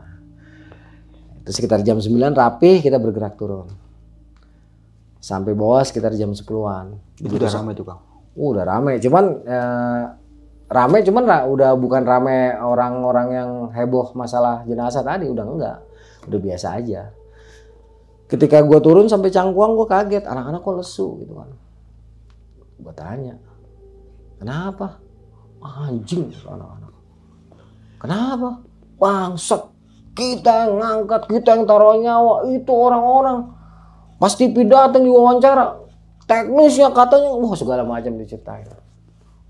Orang-orang itu bilang yang ngambil dari kawah mereka, yang bawa turun mereka. Mereka yang mengadakan teknis penyelamatan semuanya, segala macam di karang-karang tuh di depan TV. Setelah itu, anak-anak yang ngebawa jenazah ini diterlantarkan sama sekali. Nggak dikasih makan, nggak dianggap. Makanya kesel yang minta ampun temen gue. Anak didik gue tuh semua. Gue bilang udahlah, biarin aja. Walaupun gue juga kesel, cuman gue bingung gitu kan. Udahlah, kumpul, apel penutupan, kita cari angkot. Karena keretanya kan nanti jam 4. Jam 4 sore ya? Jam 4 sore sampai ke Cicurug. Kita waktu itu posisi apel penutupan sekitar jam 1 lah. Cuman kita cari aman. Supaya nggak ketinggalan kereta, kita buru-buru aja lah turun, nunggu. Nah, itu kalau nggak salah jam 1 kita udah turun tuh. Sampai ke Cicurug kan sekitar jam 2-an lah ya. Nah, di situ kita nunggu-nunggu tuh, nunggu kereta datang. Ngobrol-ngobrol masalah kejadian di atas. Kita beranggapan sudah selesai, udah nggak ada apa-apa lagi. Singkat kata datanglah kereta. Pada saat itu kereta Sukabumi, ya Allah ya Rasulullah, penuhnya nauzubillah min dzalik. Ya kan? Iya. Wah, orang desek-desekan, nggak karu-karuan tuh. Akhirnya pelan-pelan kita bisa masuk semua. Ada kejadian lucu di sini. Ada tukang gorengan, adonannya ditaruh bawah, Bro. Pakai baskom. Iya. Ditutupin kain gitu kan. Nah, karena ini desek-desekan anak-anak, itu ada yang nginjek adonannya itu. Adonan kue masuk tuh sepatunya yang penuh lumpur ke adonan, bluk. Langsung marah-marah tuh tukang gorengan. Dek, kamu gimana nih adonan saya? Wah, ngakak tuh gue juga bingung. Gue mau ketawa takut salah, gak ketawa lucu banget gitu kan. Lah itu adonan Yang adonan buat bakwan kalau nggak salah. Masuk sepatu dia pada lumpur. Terus kata temen gue nih, udahlah bang, nggak ada yang lihat ini, buang aja itu. Ya kena lumpurnya. Kacau. Wah, rusuh bang ya? Wah rusuh tuh. Cuman dia juga takut tukang gorengan, kita kan banyak gitu kan. Akhirnya itu kalau nggak salah kita kasih duit berapa? 40.000. Orang kita juga udah habis-habisan duit gitu kan. Nggak lama kereta jalan bro. Kereta jalan. Nah di tempat naruh-naruh barang itu kan ada frame nih. Ada frame, dia udah diikat kenceng di pinggiran depek lah ya, depek semi carry lah. Diikat kenceng. Nah di bawah frame itu ada si Bunga sama calon istri gua. Kereta jalan, jang. Kira-kira 10 menit berhenti. Nggak tahu kenapa. Kalau nggak salah denger isunya nabrak orang. Kalau nggak salah denger nih isunya, orang nabrak, orang ketabrak. Ya kita di dalam ya. Mana ngeliat ya? Nggak ngeliat, kita cuma denger penumpang teriak gitu. Cuman, aduh astagfirullahaladzim gitu kan. Nah pas kereta mau jalan, tiba-tiba kayak ngejeglak gitu gimana sih? Glak, frame yang udah keikat kenceng jatuh. Satu ke kepala calon istri gua, satu ke kepalanya si Bunga. Satu biji. Langsung teriak dua-duanya bareng. Anjing! Bangsat lu semua. Bukan suara calon istri gua, bukan suara si Bunga. Tapi suaranya seperti suara yang berat, entah laki-laki entah perempuan. Anjing lu semua. Gara-gara lu nih. Gue cuma dapat 1. Ini kesurupan yang ngomong ya. Jadi yang ngomong ini adalah si makhluk yang nyurup ke dalam tubuh calon istri gue sama si Bunga. Iya. Dua-duanya sama teriak. Anjing semua. Pulangin nggak? Ganti nggak? Lu pada balik nggak? Pokoknya kalau lu nggak balik, lu semua gue bikin mati. Kereta nggak jalan bro. Kereta nggak jalan. Ingatlah gue kejadian di Slamet. Hampir sama kan. Kereta juga nggak jalan. Langsung gue inisiasi. Yang deket-deket gue tuh ada sekitar 7 orang. Yang lain kan mencar-mencar. Akhirnya turun tuh 7 orang. Gue, Lando, Epi, Yunita, Tulang, Ambon, sama satu lagi siapa ya? Pokoknya 7 lah gue. Yang satu gue lupa nih. 7 kita turun. Pas kita turun, kebetulan di depan kita masjid. Ada masjid. Itu nggak jauh tuh dari Stasiun Cicurug tuh, belum jauh. Ketika kita udah turun, kereta jalan. Deng kereta. Nah itu yang nggak turun kan mereka sekolah. Ini yang turun terpaksa bolos nih mereka sekolah besok. Udah. Itu masih jerit-jerit bro. Anjing lu semua. Itu begitu kita turun sambil gendong itu. Orang-orang dari masjid karena memang waktu itu mau sholat masjid berantakan loh. Nolongin dulu, dibawa ke masjid tuh, dibawa ke masjid itu nggak sadar tuh bro. Yang harus sholat maghrib, kalau nggak salah atau sholat isya gue lupa lah ya antara maghrib atau isya itu nggak jadi sholat tuh. Nanganin ini dulu.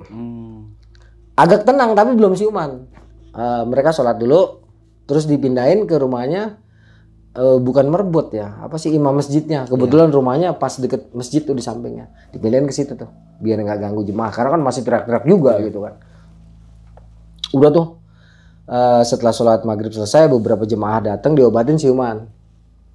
Udah ketawa-tawa sampai lepas isya tuh. Wah, kenapa kamu nggak tahu? Tadi kayak ada yang neken di punggung gitu. Baik si Bunga maupun si calon istri gua. Iya. Udah dipikir aman lah, ya udahlah besok si bapak yang imam masjid juga ngomong, udah besok aja kalian nginep aja sini dulu gitu. Oh ya udah deh pak, mohon maaf yang ngerepotin. Enggak apa-apa gitu kan. Udah, kirain aman bro. Entah jam 8, entah jam 9, entah jam 10. Jadilah. Kambuh lagi bang. Jadilah. Anjing, ngamuk si bangsat lu semua. Balik nggak lu pada? Balik lu, ganti. Gua harusnya dapat 7. Gua jadi kena hukuman nih, gua diomelin nih. Gara-gara lu semua anjing. Wah, itu 2 suara beda-beda. Maki-maki kita nggak karu-karuan. Terus sama imam masjidnya diginiin. Loh emang kamu siapa? Yang bisa ngambil nyawa manusia itu cuma Allah. Gitu kan. Nggak peduli, pokoknya nih. Pas banget kan gue 7. Iya. Nih yang 7 balik nggak ke Kawah Ratu. Gantiin lu katanya. Lu semua harus ganti tuh. Akhirnya gue lupa dengan cara gimana si bapak itu megang tuh calon istri gue. Sadar. Giliran si Bunga masih ngancem dia. Sempet gue giniin, minggu depan gue balik, tungguin ya, gue bilang kayak gitu. Sempet ngomong kayak gitu. Jadi dia kan ngancem-ngancem tuh, balik nggak lu, nunjuk gue kan, balik nggak lu nih gara-gara lu nih, lu yang harus tanggung jawab. Gue bilang minggu depan gue balik ya, tungguin gue lu, gue bilang kayak gitu. Nggak lama sadar dia, dipegang sama si bapak-bapak itu. Ya udah sampai pagi nggak ada masalah tuh. Sebelum tidur sempet nanya, Bunga, emang kenapa? Tadi bang, Bunga kayak ada di Kawah Ratu bang. Ketemu kayak nenek-nenek segala macem, sangar-sangar banget bang. Minta kita balik lagi ke sana.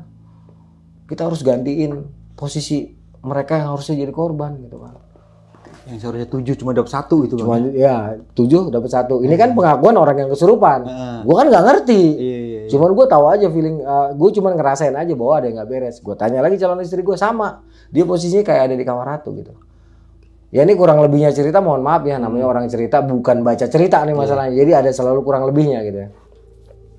Gue inget, gue bilang minggu depan gue balik lagi. Tadi ya tuh garis merah tuh ya. Akhirnya udah tuh selesai ngomong-ngomong, datanglah pagi, kita naik kereta pagi tuh yang ke Bogor.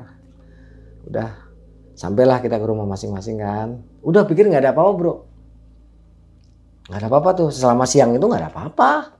Aman-aman aja. Aman-aman aja, biasa-biasa aja. Cuman menjelang maghrib nih, pas gue mau mandi, kan gue habis nganterin bokin gue nih ke rumahnya. Terus gue pulang ke rumah, sore-sore pengen mandi dong gue gitu kan. Pas gue lagi di kamar mandi, kan di kamar mandi tuh ada cermin. Nah di cermin itu keluar. Ya dari cermin langsung nongol, set, almarhum. Nggak ngomong apa-apa, cuman gue denger dia ngomong, denger batin gue, dia bilang, Bang makasih banyak ya bang, abang udah nyelamatin kami, saya doang bang yang jadi korban, makasih bang, yang lain selamat. Hilang, itu gue udah telanjang bulat saking kagetnya, keluar dari kamar mandi telanjang bulat, lu kagak ada orang. Gue ke kamar gue, buset untung kagak ada siapa-siapa, gue kata gitu kan. Gue pikir gue doang nih, sampai Isya, nggak taunya 7:30 ada 2 orang lari ke tempat gue. Si Lando sama si Tulang. Getok-getok jendela gua. Bang, keluar bang gitu kan. Gua buka jendela gua. Lu ngapa lu teriak-teriak? Gua keluar. Bang. Dia lagi pada nongkrong. Lagi pada minum kopi pahit, kopi dingin. Iya. Kan harusnya jalannya tengkleng ya? Iya. Sadar langsung ada. Seger, lari ke tempat gua. Cerita dia. Bang, tadi ada yang datang bang pakai jaket hijau. Maksud lu jaket hijau gimana? Almarhum? Iya bang, sama percis. Tadinya nggak dianggap bro. Jadi ini orang tiba-tiba datang. Mereka lagi gitaran nih, lagi pada minum kopi dingin. Sekitar abis Isya. Bang, makasih banyak ya udah nolongin saya. Lagi nongkrong. Lagi nongkrong. Itu semua ngeliat yang nongkrong. Bubar itu. Padahal masih sore. Bubar. Makasih ya bang. Nah si Tulang masih Lando ingetnya begini. Makasih bang yang udah nolongin saya. Teman-teman saya nggak jadi diambil. Lagi gitaran enggak dong. Kan itu omongan belum semenit tuh orang. Begitu nengok nggak ada, bubar. Itu dari gua. Besoknya Komeng. Nge, gua disamperin nggak sama almarhum gitu kan. Gimana ceritanya? Bokap gua lagi duduk di depan baca koran. Dulu masih koran bro. Iya. Tiba-tiba ada orang masuk. Nggak izin lagi sama bokap gua. Nah bokapnya si Komeng ini matanya emang tajam gitu. Memang ahli spiritual. Kaget dong. Dikejar. Ketika dikejar ke kamarnya si Komeng nggak ada siapa-siapa. Langsung ditanya. Erdi, kamu bawa apaan dari gunung? Habis ngapain? Habis nolongin orang meninggal pak. Hah, tadi datang ke sini. Masya Allah kata si Komeng. Langsung gitu ya? Iya. Terus si Komeng kan nggak begitu percaya. Ditanya ciri-ciri gimana pak? Pakai topi, jaket hijau, orangnya tingginya Orangnya agak kurus tinggi, masya Allah almarhum Mr. X gitu kan. Iya. Besoknya lagi anak Depok cerita, satu-satu didatengin, ngucapin terima kasih. Ceritanya nggak jauh beda lah. Iya. Kalau bokin gua di kamarnya pas dia mau tidur, keluar dari lemari, Mbak makasih. Cuma bilang makasih aja bang. Semuanya dia ngucapin terima kasih. Jadi anak-anak waktu itu ya udah bilang makasihnya jangan begitulah gitu aja horor Kaget banget dong, ya. dia. Wah itu tapi kita rencanakan minggu depan untuk balik lagi. Sempet balik lagi berarti bang. Memang balik kita minggu depan. Minggu depan kita balik lagi sesuai dengan janji. Tungguin gue. Kalau emang mau ngambil kita orang. Gue minggu depan balik lagi. Dan betul minggu depan gue balik lagi. Yang harusnya gue cuma berdua sama salah seorang anggota Dewan Pembina. Akhirnya semua laki-laki anggota organisasi yang pada waktu itu memang mau ke Kawaratu berangkat. Sekaligus survei untuk pelantikan minggu depannya. Jadi 2 minggu itu kita balikin berturut-turut. Waktu minggu pertama datang Itu nggak ada apa-apa bang. wah kita padahal di situ konyol lah gitu, gua nggak bisa sebutin kata-katanya. Tadi di bawah juga gue sempet cerita itu. Bahasanya keren-keren itu bang ya. Iya kita nggak, pokoknya kita namanya masih muda bang. iya kita frontal nggak ada apa-apa malah. Dan minggu depannya kita acara pelantikan lagi di lokasi itu. Itu nggak ada apa-apa lagi. Nggak ada kecuali di minggu pertama, di minggu yang kedua kita balik sama minggu ketiga lagi-lagi kita berjumpa dengan almarhum. Dan posisinya ada di lokasi pas dia mengembuskan napas terakhirnya. Lagi-lagi harus gue katakan gue nggak tahu apakah ini korin, jin atau apa. Yang jelas ini bukan roh. Itu aja. Kira-kira gitu bro. Ini gue persingkat soalnya. Cuma menyerupai dia gitu bang. Cuman ya kalau dalam keyakinan gue gitu, hanya jin aja menyerupai dia ataupun korin itu aja sih. Kalau ruh gue rasa nggak mungkin. Nggak mungkin ya. Lu mau langsung sana bang. Ruh mau udah kembali kepada yang punya. Ditantangin langsung. Dibalikin bener bang. Kita balikin. Itu berapa orang bang? Itu kalau nggak salah minggu pertama memang kita mau survei sama sekaligus. Udah kita ajak perang aja sekalian gitu kan. Soalnya kita harus ganti nyawa kan katanya. Lu balik nggak? Ganti tuh 7 nyawa. Emang gue bilang tunggu minggu depan gue balik. Ketika kita balik, alhamdulillah nggak ada apa-apa. Padahal kita konyol banget itu waktu di sana. Gue nggak habis kata-kata lagi deh kalau dengerin Kang Ares cerita. Sampai orang lagi dagang diinjak. Nah, itu konyolnya dikit. Kacau. Tapi akhirnya diganti tuh bang ya? Ganti 40.000 kalau nggak salah. Habis kita juga kan udah habis-habisan bro waktu itu gitu. Oke, dan lebih mendramatisir lagi yang lebih nggak percaya lagi ketika tim udah sampai bawah bang nganter paket nggak dianggap gitu. Nggak dianggap sama sekali. Ya minimal dikasih makan minum gitu. Nggak sama dianggap. sekali, bang. Nggak. Ya itulah. Kita sekaligus mau ngebalikin itu orang-orang itu. Gitu. Tapi ketemu juga pasti. Temu kita ngadat-ngadat lah di sana. Waktu kita dinasehatin awas di Kawaratu baru ada yang mati. Emang apa? Emang lo yang ngangkat? Wah anak-anak nyolot di situ. Memang niatnya udah mau ribut gitu, tapi bukan sama orang waktu itu. Karena kan kita, gitu ya? kita kan diminta untuk ganti katanya. Ayo gitu, kita balikin lagi. Lah pelibas coy, petualang lintas bebas gitu kan. Nggak ngaruh kayak gitu. Nggak ngaruh, nggak ada ceritanya. Hidup mati Allah yang ngatur. Itu udah prinsip kita dari dulu. Tuhan yang ngatur. Keren banget sih Kang ceritanya nih.